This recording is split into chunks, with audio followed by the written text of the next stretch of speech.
Hi Dave, I'm just going to show you the skid steer here and what I'm doing. So this is the arm that I'm just going to repaint. I'm just going to repaint from here down. As you see, there's just a little bit of rust down this side.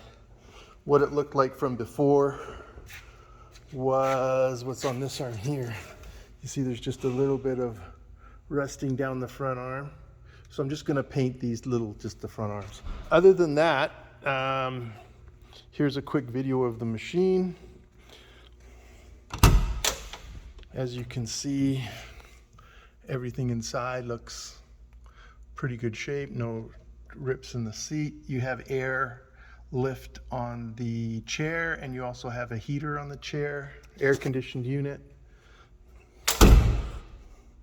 Here's the paint on the rest of the unit, in good shape. There's a couple dings in the back here, like right there.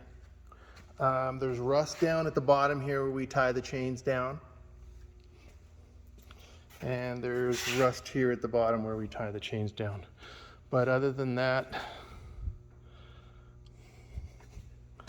she looks in pretty good condition.